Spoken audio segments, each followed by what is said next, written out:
Ladies and gentlemen, please join me with further applause to welcome the Minister of the Environmental Protection Administration, Minister Dr. Wei Guoyan. Please.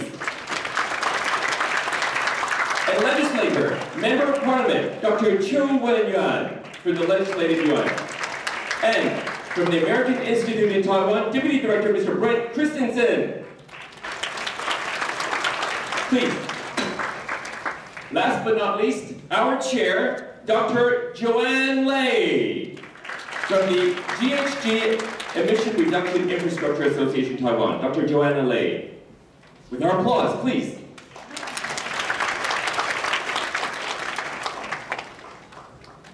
And Dr. Lei, if I may ask you to speak to us, with our applause, let us welcome Dr. Lei.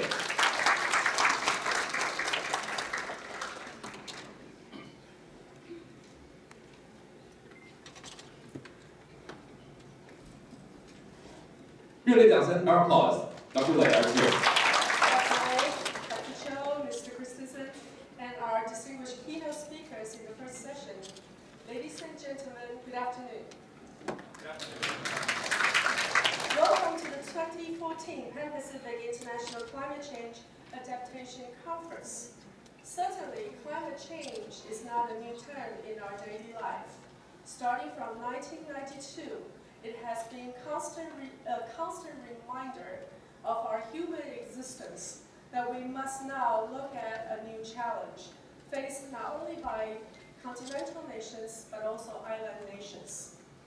Since 2007, UN Climate Change Bali Conference, we further established an action plan that has mitigation, adaptation, technology, and financing as four major pillars to help various states or various levels of developments to further combat this joint challenge to our human race. More recently, in last year and this year, Intergovernmental Panel on Climate Change, as our first distinguished speaker has outlined early this morning, released its fifth assessment report, AR5, in which the Working Group 2 further stated the need for adaptation. More recently, the UN Climate Change Summit has called for a new low-carbon economy, a new way of conceiving our collective economic life, as well as new measures which are sustainable, replicable, and scalable.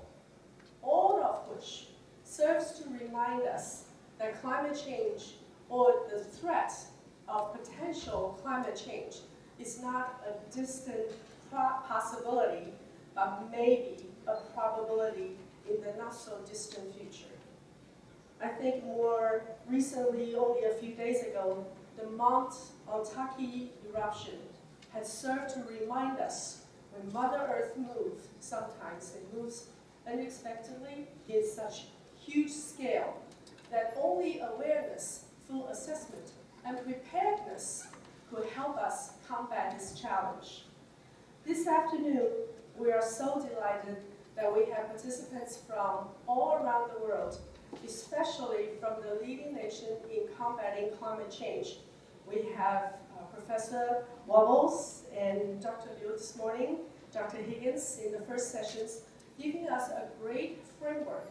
We especially thank the United States in the leadership in bringing scientific research, practical programs, and international networks to this joint effort.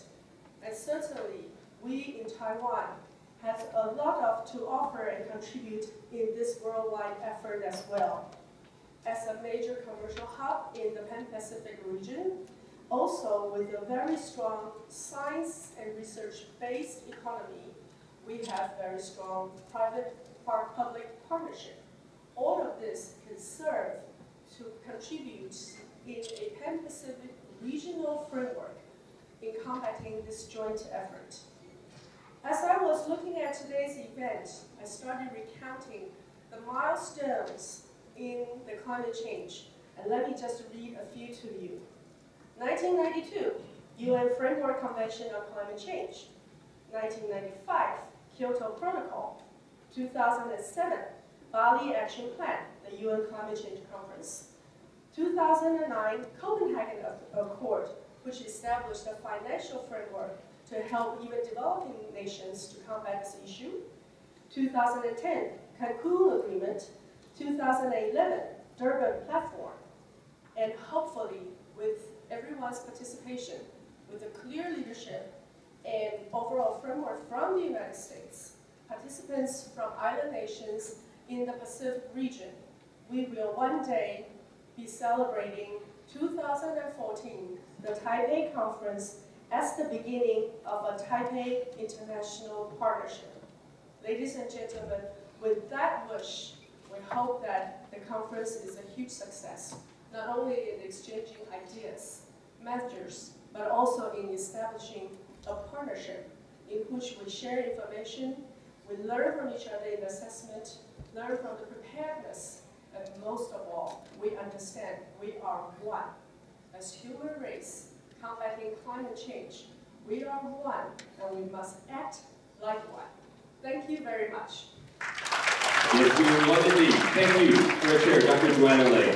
And now, let us welcome with our warm applause, Minister from the Ministry of Environmental Protection Administration, Minister Dr. Wei Guoyan, to speak to us. Our applause. Well, thank you very much, Mr. Cho, Mr. Christensen, and Dr. Lei. I have 3 points to make. One, on the behalf of Taiwan EPA, I welcome you to join this meeting. Secondly, I think this meeting is holding in a really good, timely, and significant time. Because I think our meeting here, conference here, is in parallel to the climate summit in United Nations in New York. Just the day before yesterday, Crittibus and Palau in the meeting spoke for Taiwan, spoke for Republic of China, feeling that we should be one of the members in this UNFCCC. I welcome that. Thirdly, actually, my training is in paleoclimatology. I come from the past perspective. So just report to you. Actually, especially friends from UK, from United States, I believe that you noticed that about 2 years ago, there was this so-called climate gate. There is this conflict between denialists and alertists. Some people don't think that there is a climate change, but on the other hand, people like Dr. Michael Mann, he said, hey, be careful. Now, this rise of greenhouse gas already caused climate change, and we should not wait it for too long before the climate system totally changed, like the global warming exceeds 2 degrees C. Just tell you the truth, Dr. Michael Mann was one of my students when I taught at Yale. So from this note, you know that we have been starting this very early, because that year I first met him was 1989. So ever since then, I watched carefully, closely about the progress of our human being common endeavor to stop or to do this mitigation. I think this is very important. In the past 2 months, I visited Crittibus, also United States, and Germany, UK, and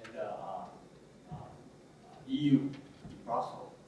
All those efforts, collectively to speak, is trying to do the same thing as you are doing today. So I think this meeting, this conference, is very important. I would cherish our fruitful results come out from this meeting. Thank you very much. Yes, indeed. We will have very fruitful results. Thank you so much, Minister Dr. Wei Guoyin. Thank you. Please be seated. Our applause. Thank you, Minister. Great. And now let us welcome Member of Parliament, legislator from the Legislative Yuan. Let us welcome Dr. Chiu Wen-yan to speak to us as well. Our applause.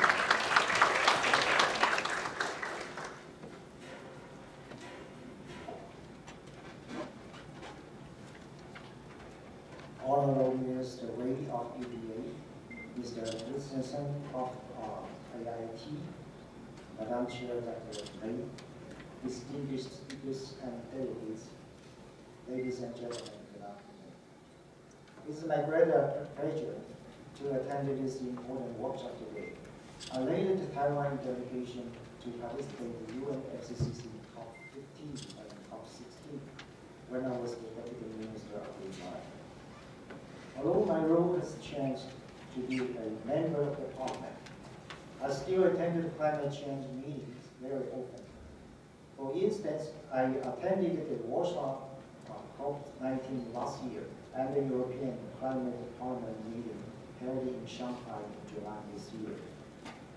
I will also lead our parliamentary delegation to Lima, Peru to attend COP20 in December this year. I will be more than happy to meet the delegates from island country here. I was the director of the Institute of Marine Affairs at the National Taiwan Ocean University.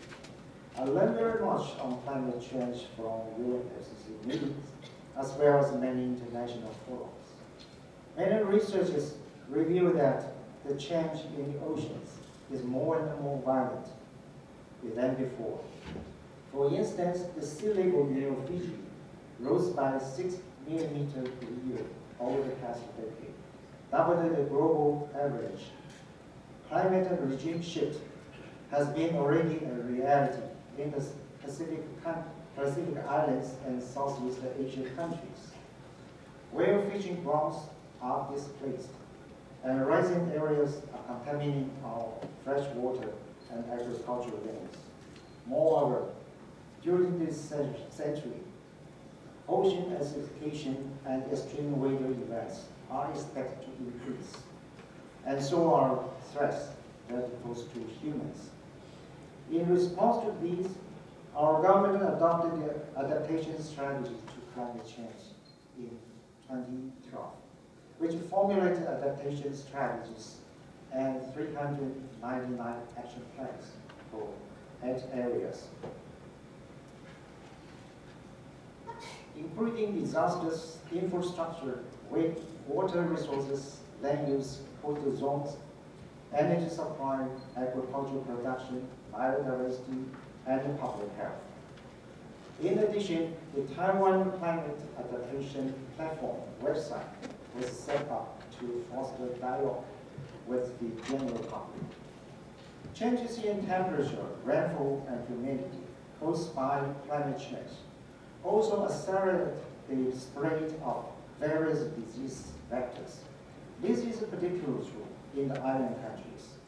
Based on 2014 data from WHO, vector-borne diseases account for 70% of the total infections.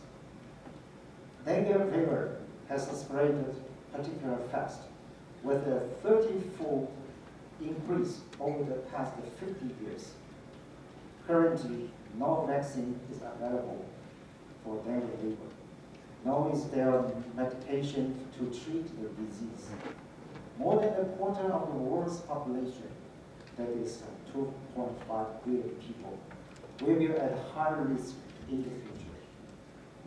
My dear colleagues, ladies and gentlemen, climate change is an urgent, worldwide as well as humanity issue. In consideration of the aforementioned facts, we need to work together and to establish a strong partnership to formulate the plans to strengthen public awareness, enhance capacity building, improve administrative performance, strengthen R&D, and promote international cooperation. As a member of the Parliament, I try very hard to get involved in many initiatives on climate change. For example, assist to organize the 44th General Assembly of the Asia Pacific Parliamentarian Union, APPU, in August. The main thing of this year's meeting is regional cooperation on disaster prevention and mitigation, which is closely related to the extreme weather events. I'm also involved in the cross-partisan negotiation on enacting the Integrated Watershed Management Act, which was passed by our parliament last year. Based on my suggestion, the new law adopts a low-impact development approach to create parks, open space, retention ponds, and water drainage areas, with the aim of reducing the risk of flooding. Between 2014 and 2020, some $2.2 billion will be allocated to implement water management and promote the concept of sponge cities.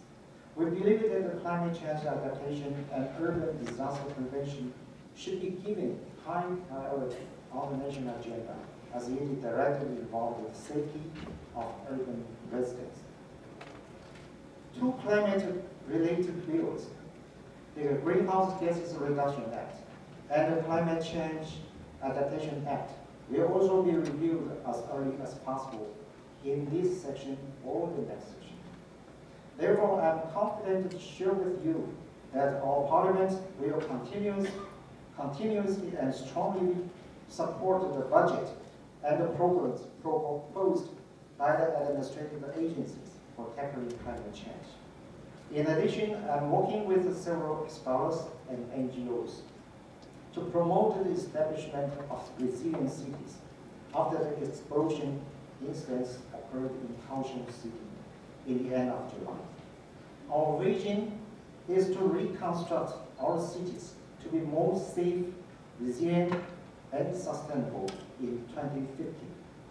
This workshop will discuss the many important issues on climate change adaptation, as well as establish the international partnership to combat climate change. I believe these two issues deserve priority for all the Asia Pacific countries. I also look at this workshop as more than a two-day event. We are committed to work together with all of you to catalyze new initiatives, raise public awareness on the future challenges, and step by step to advance more concrete actions that we must all take to adapt to climate change. Finally, as we wish for a successful meeting for our foreign guests and speakers, enjoy your stay in Taipei. Thank you very much. Thank you, sir. Step by step, we increase our partnership and strengthen it. And thank you for the support from the Parliament. Ladies and gentlemen, please join me in welcoming now Mr. Brent Christensen, Deputy Director of the American Institute in Taiwan. With our applause, please.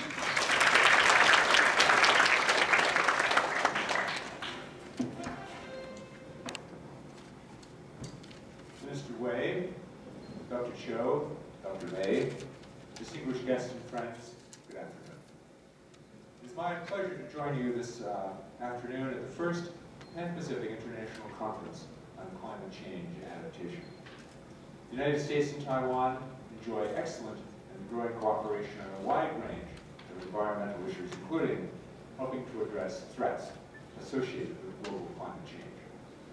The causes and effects of today's most serious environmental challenges do not stop at national borders. And it is important that we join together with like-minded partners around the region and world to share expertise and pool resources in pursuing viable solutions. Just 3 days ago in New York City, President Obama issued a forceful call for governments and private sector leaders to redouble efforts to reduce carbon pollution, but also prepare for the effects of global climate change that may now be unavoidable. The President noted that over the past 8 years, no country has reduced carbon pollution more than the United States, to the lowest level in almost 20 years. and highlighted the new emission standards for U.S. power plants contained in the Climate Action Plan he issued last year, which will have an even more dramatic impact. And just last week, the President announced a number of new actions expected to cut carbon pollution by an additional 300 million metric tons through the year 2030. But, as the President's 2013 Climate Action Plan recognized, even as we take action to reduce the carbon pollution that is causing climate change, we must also prepare for the climate impact that we are already seeing around the world. In other words, mitigation is not enough. We must also focus our energies on adaptation.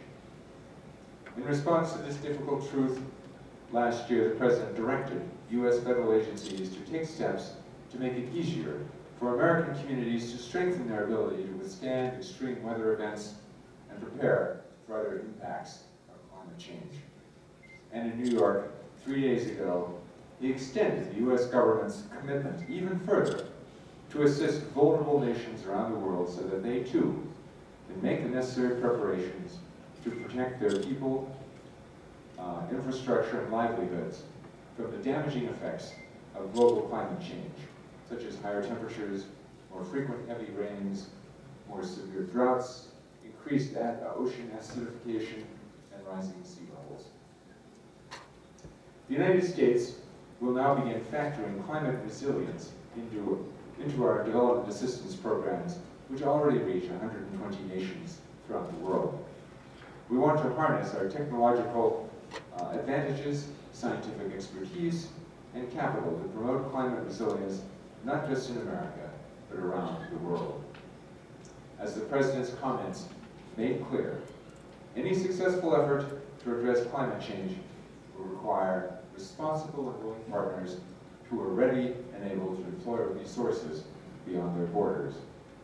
You in Taiwan have already risen to the challenge, not only by pursuing environmental actions that have made this island among Asia's most livable places, but also for sharing your expertise with your friends and neighbors. This past spring, U.S. EPA Administrator Gene McCarthy helped Taiwan launch its International Environmental Partnership, or IEP, a program that aims to allow Taiwan to share its environmental expertise on a regional and global scale. This includes programs to build awareness and develop practical solutions to climate change, addressing both mitigation and resilience. Today's conference is an important milestone in this effort.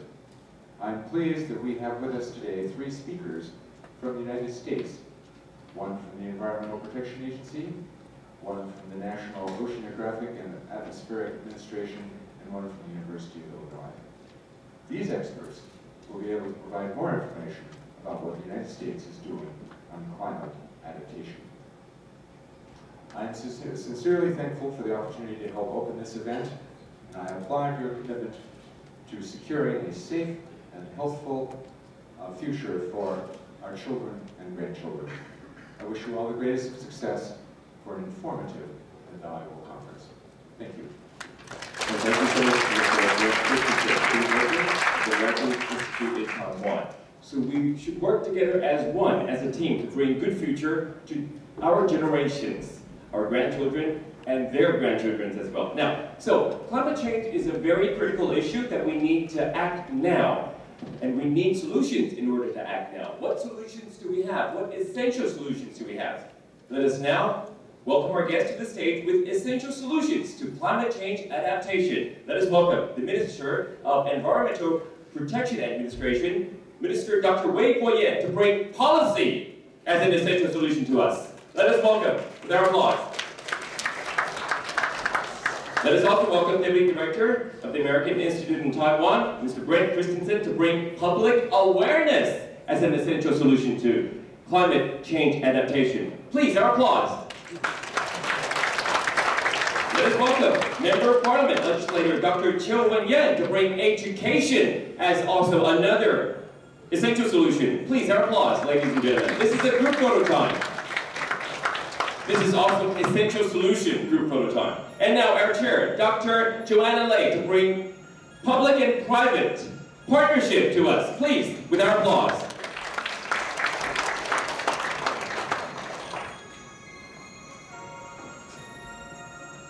And now, ladies and gentlemen, in order to organize and operate a partnership, we need to have many, many things to bring together. We need finance. Let us welcome Dr.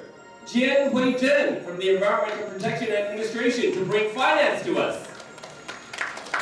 This is essential in operating and organizing a partnership. And let us also welcome Mr. Lin Jian-Chen, the Deputy Director General of the Ministry of Foreign Affairs, to bring to us international cooperation. Our applause.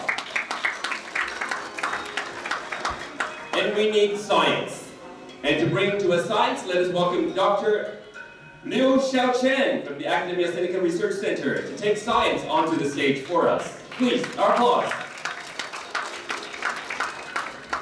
This is a grand group photo time with essential solutions. Now, ladies and gentlemen, with sufficient scientific knowledge, we could develop a sound process of risk management, warning system, disaster recovery, and assessment and monitoring. For these, let us welcome Mr. Dubin, Ms. Nielsen, Ms. Holland from the US EPA, and Dr. Willows from the University of Illinois. With our applause, of course. Thank you. Thank you for the applauses for our VIP guests, bringing essential solutions to our grand group photo time. So, moving on, we need more essential solutions. And speaking of risk assessment and management for the climate change, we need open data. It plays a key role. And we need it for big data analysis. We need it for climate services. Now, for these, let us welcome Dr. Higgins, Dr. Mara from NOAA, and Dr. Yang as well, who's from the National Center for Weather and Climate Prediction of USA, to come to the stage with these solutions: open data, big data, and climate services. Moving on, for island states and countries with long coastal lines, the primary goals would be reducing vulnerability and building resilience. Let us have Mr.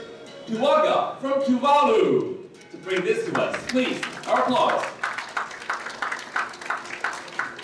So how can we achieve vulnerability reduction and resilience building? We should focus on water management, land use management, urban planning, and coastal development, and furthermore, healthcare, food production, and elimination of poverty. For all these, let's welcome Ms. Arulel from Jacques Cousteau National Estuarine Research Reserve, Mr. Joseph from Palau, and Insignio Haji Mohammed Razi, and Mr. Paul Wong Kok Kyong from Malaysia, and Mr. Moses from Nauru, and Mr. Odin Dep, and Ms.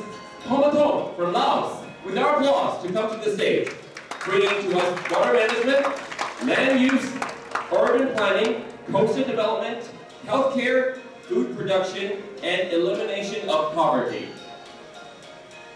However, ladies and gentlemen, we do need more. Protection of biodiversity is very important, and in addition, marine conservation is very important. Thereby, let us welcome Mr. Kok Kyong from Thailand to bring these to us. Our applause. And now, last but not least, it is also very important to consider sustainable energy. Don't you agree? Green transportation, I'm sure you agree with as well. Let us now welcome Dr. Dat from Vietnam and Mr. Montansis from Philippines to join us. Our applause, please. This is a grand group photo time. Very important. This is our essential solution, climate change adaptation. All together, we work together as one. Our applause, ladies and gentlemen, please. Okay, our photographer, please raise your hand. You want everyone to move this way? But the stage is set. But the stage is... Okay, just a few steps. Okay. He is our main photographer. Okay. Big smile, because we're bringing change. Please raise your signs higher. Yes, we want all the signs and all the faces to be seen. Don't cover the faces behind you, okay? Now, we work together as a team. Adaptation to climate change. Right. Big smile. We work together as a team. Are you okay? Okay, now, we lower the signs. Do you want another photo? He wants another photo, okay. Cheese, big smile, because we're working together as a team. Yes, the lady over here. Second row lady, assessment and monitoring. Oh, disaster recovery.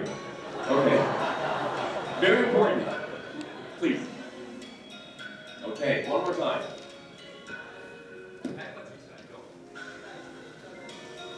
Okay, this is the photo without the raising of the signs. Now, the raising of the signs. Okay. Highest!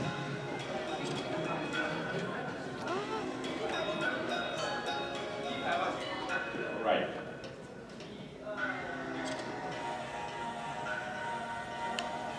Ladies and gentlemen, our applause! A success to our conference. Success to adaptation to climate change. Thank you so much. And now, ladies and gentlemen, I believe it's lunchtime. We have more in the afternoon. Please enjoy your lunch. Thank you so much, our dear guests. Thank you so much. We work together as a team to combat climate change. Achieving success in climate change adaptation. Thank you so much. Ladies and gentlemen, it is lunch hour. It is lunchtime. Please enjoy your lunch. We reconvene at 2 p.m. We reconvene at 2 p.m.